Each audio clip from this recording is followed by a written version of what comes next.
Hello friends, ध्याशाला में आप सभी का स्वागत है। आज हम बात करेंगे लोअर पीसीएस के बारे में। लेकिन पहले एक सिचुएशन इमेजिन कीजिए, ठीक है? पहले एक सिचुएशन इमेजिन करते हैं कि आपका लोअर पीसीएस का एग्जाम है, ठीक?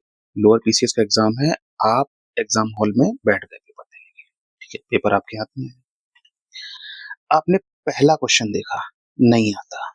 दूसरा क्वेश्चन देखा, वो भी नहीं आता। तीसरा क्वेश्चन देखा, वो भी नहीं आता। अब आप सोचिए आपका दिमाग क्या कहेगा। आपके मन में यही बात आएगी बार बार कि भाई मेरी तैयारी लग रहा है, ठीक है, मेरी तैयारी नहीं है। आपकी शक्ल पर 12 बजने में देर नहीं लगेगी, ठीक है। अगर आपकी शक्ल पर 12 बज गए तो समझ लीजिए आपके पेपर में भी 12 बज गए, ठीक है। पेपर टफ है, सबके लिए टफ है। इस समय आपको संभालना है खुद को। इस समय अगर आपने खुद को संभाल लिया, आप यकीन मानिए आप उन एग्जाम्स में क्लियर कर जाएंगे जो आपने कभी उम्मीद भी नहीं लगाई होगी। ये सिर्फ इसकी बात नहीं कर रहा हूं, मैं आने वाले बाकी के एग्जाम्स के लिए भी बोल रहा हूँ, ठीक है।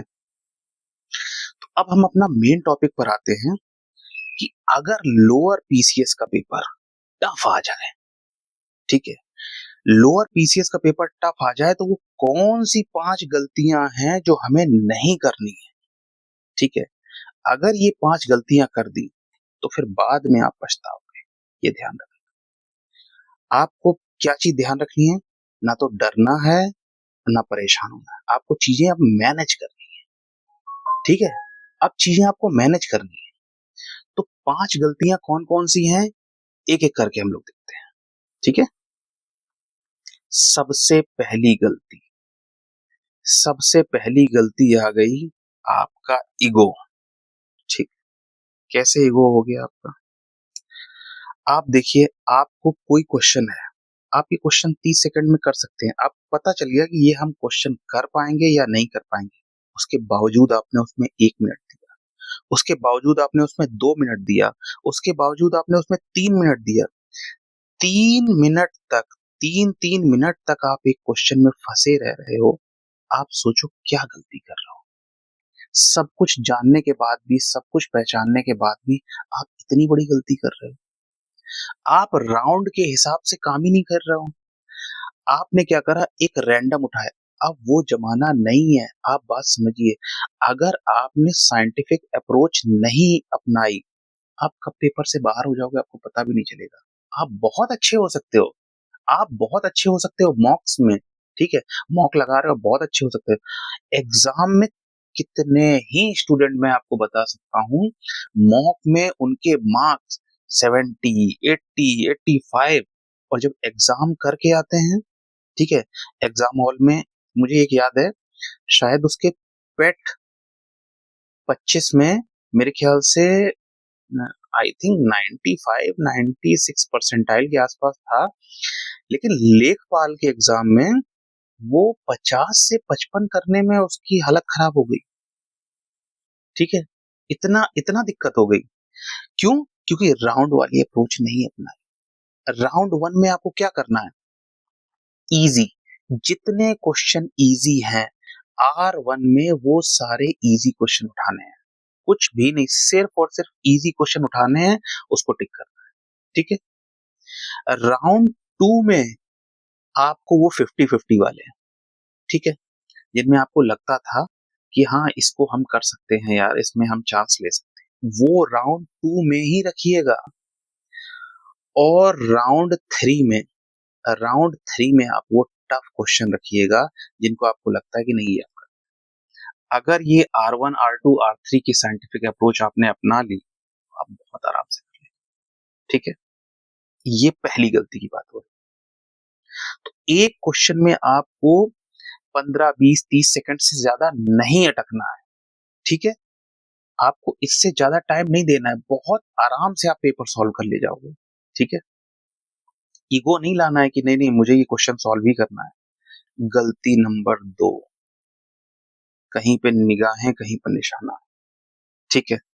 पेपर आप दे रहे हो, आपका एग्जाम आया है, आप एग्जाम दे रहे हो, आपकी नजर पड़ती है बगल की तरफ, ठीक है। वो फटाफट इधर कर रहा है, वैसे कर रहा है, तुरंत गोले भर रहा है, ये बिल्कुल थोड़ी देर के बाद आपको लग रहा है यार इसका सिलेक्शन हो जाएगा, ठीक है, इसका सिलेक्शन पक्का है यार, ठीक है। आपको मतलब उसकी स्पीड देख करके आप डाउन हो जा रहे हो। अरे यार उसने मान लो 50 क्वेश्चन किए, आप उसको ये तो देखो 50 में से सही कितने हैं, 50 में हो सकता है उसके 25 भी सही ना हो, वो बस केवल देख रहा है ऐसे टिक, वो देख रहा है ऐसे टिक, ऐसे नहीं है। उसकी स्पीड मत देखो, अपनी एक्यूरेसी देखो, यही चीज है जो आपको एग्जाम में सफलता दिलाएगी, समझ गए।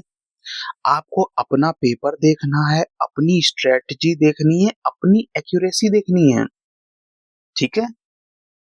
वो कर कितनी तेज रहा है इस पे नहीं ध्यान दो आप, वो ओएमआर कितनी तेज भर रहा है इस पे नहीं ध्यान देना है आपको, आपको किस पर ध्यान देना है, अपनी एक्यूरेसी पर, ठीक है।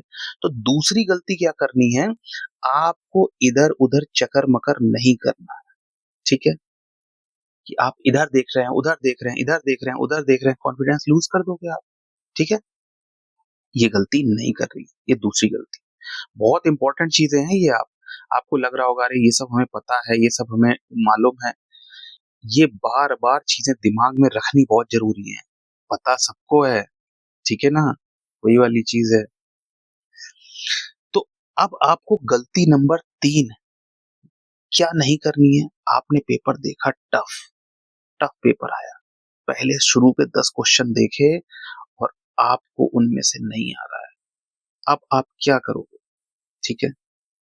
अब आप क्या करोगे, आपको पूरा क्वेश्चन सॉल्व नहीं करना है, आपको सिर्फ अगला क्वेश्चन सॉल्व करना है, ये स्ट्रेटजी आप अपनाइए, ठीक है। पेपर टफ है, अरे यार आपके लिए टफ है तो मेरे लिए भी तो टफ है, उसके लिए भी तो टफ है, बगल के लिए भी तो टफ है, सबके लिए टफ है ना। आप खुद सोचो, ऐसा नहीं होता है ना कि अरे आपके लिए, सिर्फ आपके लिए टफ है, बाकी सबके लिए इजी है, हम लोग को लगता है। आप अभी देखिएगा, मैं आपको बता रहा हूँ, आप एग्जाम देकर निकलेंगे ना, कोई भी 75 80 85 से नीचे की बात ही नहीं करेगा, ठीक है। और घर पहुंचते पहुंचते ये कब जो है 85 का 58 बन जाता है ना, पता ही नहीं चलता है, समझ रहे हैं।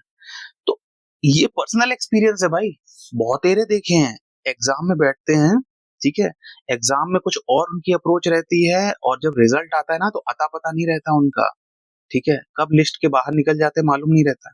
आपको यहाँ पर क्या करना है, रुकना, थोड़ी देर सोचना है, पूरा का पूरा माइंड गेम है, थोड़ी देर सोचना है, आराम से बेहतरीन सांस लीजिए, ठीक है, और अगला क्वेश्चन सही करने की कोशिश कीजिए, ठीक है। अगर दिमाग में हलचल है, दिमाग में अगर एक बार हलचल क्रिएट हो गई ना, तो वो जब तक आपका वो 2 घंटा पूरा नहीं हो जाएगा ना, तब तक बॉस वो आपको छोड़ेगा नहीं, ठीक है। इसलिए दिमाग में हलचल पैदा मत होने देना, ठीक है। पेपर टफ है, खुद से बोलिए भाई मेरे लिए नहीं टफ है, सभी के लिए टफ है, ठीक है। तो पेपर टफ देख करके पैनिक नहीं करना है, ठीक है। भले आपको शुरू के 5 क्वेश्चन नहीं आ रहे हो, 6 क्वेश्चन नहीं आ रहे हो सकता है उसके बाद क्वेश्चन इजी हो, समझ रहे हो आप। तो दिमाग को शांत रखिएगा, जो आपकी स्ट्रेटजी अभी तक आप चला रहे हैं उस स्ट्रेटजी को अपने इस्तेमाल करिएगा और सही अटेम्प्ट करिएगा, ठीक है। ये तीसरी गलती, आपको पेपर टफ देखकर पैनिक नहीं करना है। चौथी गलती, ब्लाइंड गैस। ये कई बार होता है कि लास्ट का हमारा जो टाइम बचता है, अब लगे उसमें B B B C C D D D D, वो करते चले आ रहे, करते चले आ रहे, अच्छा खासा। एक रीसेंट एग्जांपल बताता हूँ, एक व्यक्ति ने क्या किया, क्वेश्चन सॉल्व कर लिया शीट पर, ठीक है, आंसर भी निकाल लिया, लास्ट मोमेंट पर क्या हो रहा है कि वो गोले इस तरीके से भरे कि सॉल्व किया हुआ दिमाग से ही उतर गया, केवल शीट उठाई, B B B B C C ये भरना शुरू कर दिया। आप ब्लाइंड गेस मत करिएगा, एक सिंपल सा क्वेश्चन है, भारत की राजधानी कौन सी है, आपको लग रहा है अरे यार चलो बी लगा देते हैं, बी या सी में सही होता है। दिमाग में पता नहीं किसने ये भर दिया है कि बी या सी में ज्यादातर लगते हैं। ठीक है, ये सब कौन बताया करता है आपको? ठीक है, ऐसे नहीं होता है। ये पुराने जो लोग पुरानी पद्धति से पढ़ रहे थे, अब वो कहीं पर भी स्टैंड नहीं कर पा रहे हैं। क्यों नहीं कर पा रहे हैं? यही रीजन है। कुछ नहीं आए तो सी लगा देना, कुछ नहीं आए तो बी लगा देना। क्यों भाई? ए क्यों नहीं लगा सकते हैं? डी क्यों नहीं लगा सकते हैं? अभी लास्ट जो एग्जाम हुआ है, कई बार तो उसमें ई पूछ लिया गया है। आप समझ रहे हैं? तो वो स्थिति भी है। तो अब भारत की राजधानी कौन सी? आप उसमें ये मत देखिए कि हमें बी लगाना है कि सी लगाना है। ब्लाइंड गैस आपको नहीं करना है। ठीक है, आपको स्मार्ट एलिमिनेशन करना है। आपको हमेशा कोशिश करिए आप कितने उसमें एलिमिनेट कर पा रहे, एक ऑप्शन, दो ऑप्शन, तीन ऑप्शन। आप समझ रहे हैं?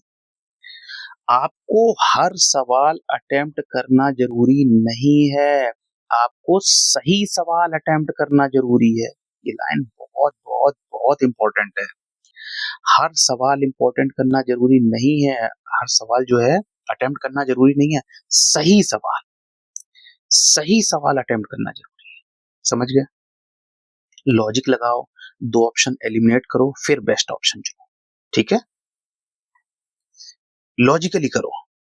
लास्ट और आखिरी गलती, एग्जाम हॉल के अंदर ही आप कट ऑफ, मेरिट, ये वो, सिलेक्शन, मुंगेरी लाल के हसीन सपने।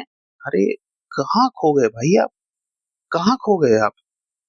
आपने देखा, अरे इतने क्वेश्चन कर लिए, मेरा तो कट ऑफ से बाहर हो गया, या मैं तो कट ऑफ में हो जाऊंगा, है ना? ज्यादा कर लिए तो खुशी मनाने लगते हैं। एग्जाम हॉल के अंदर चल रहा है ये, पूरा आपके मन के भीतर। आपको लग रहा होगा ये मैंने कैसे पकड़ लिया। अब आप समझ लो मैंने कैसे पकड़ लिया। कुछ गलतियां होती हैं भाई, जो स्टूडेंट्स कॉमन कर रहे हैं। ठीक है, कट ऑफ एग्जाम हॉल में तय नहीं करना है। आपका काम है सिर्फ और सिर्फ क्वेश्चंस को अटेम्प्ट करना। ठीक है, कट ऑफ कितनी आएगी वो बाद में देखेंगे। आप बिल्कुल निश्चिंत रहिए, आप एग्जाम हॉल से बाहर निकलेंगे कि नहीं विदाउट डेटा। लोग 75, 80, 85, 90, अरे उनका बस ना चले वो तो 100 के ऊपर निकाल दें। समझ रहे हो? एक बार एक बता रहा था पता नहीं कौन था वो, 120 कट ऑफ शायद प्रेडिक्ट कर रहा था एक व्यक्ति, एक वीडियो में शायद ऐसा कुछ था। तो बाद में लोगों ने बताया सर पेपर 100 नंबर का था। कह रहा अच्छा ऐसा है क्या? अब आप समझ रहे हो ना, रैंडम कुछ भी चल रहा है। अरे बिना डेटा के आप कट ऑफ प्रेडिक्ट कर रहे हो, बिना चीजों के आप कट ऑफ प्रेडिक्ट कर रहे हो, कैसे? एग्जाम हॉल में आपको मेरे कितने सही होंगे, कितने गलत होंगे, क्या होगा क्या नहीं होगा, कट ऑफ के बारे में आपका काम है। आपका सिर्फ और सिर्फ एक काम है, आपको अटेम्प्ट करना क्वेश्चन। ठीक है, फोकस टूट जाएगा दोस्त। समझ रहे हो? स्पीड कम हो जाएगी आपकी, आत्मविश्वास डगमगा जाएगा, परफॉर्मेंस गिर जाएगी। कुल मिला के नुकसान ही नुकसान है। अरे बाद में एग्जाम हॉल के बाद यही तो करना है, उसमें टेंशन किस बात की है? ठीक है, तो ये मेरी तरफ से आप लोगों के लिए एक 5 गलतियां थी जो आपको नहीं करनी है। फाइनली मैं केवल और केवल आपको इतना ही कहना चाहूंगा, ठीक है, कि आप ये एग्जाम जो देने जा रहे हो इसके लिए ऑल द बेस्ट। ठीक है, अच्छे से एग्जाम दीजिएगा। बहुत बेहतरीन स्टूडेंट गड़बड़ा मतलब एकदम गड़बड़ कर देते हैं, और बहुत एवरेज स्टूडेंट जो है गो थ्रू कर जाते हैं। मेरी बात को ध्यान रखिएगा। ठीक है, और मिलते हैं आपसे फिर नेक्स्ट वीडियो में। तब तक के लिए धन्यवाद। और हाँ, वो एक 35 क्वेश्चन वाला मैंने लोअर पीसीएस में वो 35 क्वेश्चन जो अभी एजीटीए में आए थे, ठीक है, उसका मैंने फुल प्रूफ पूरा एक एक्सप्लेनेशन करवाया है। तो ये 35 क्वेश्चन जरूर देख करके जाइएगा। इसमें 20 जो हैं आपके यूपी स्पेशल वाले हैं और 15 जो हैं कंप्यूटर वाले। इसको देख कर जाइएगा जरूर, उसका एक्सप्लेनेशन ध्यान रखिएगा। हो सकता है आपको इससे मदद मिले। ठीक है, मिलते हैं नेक्स्ट वीडियो में, तब तक के लिए धन्यवाद।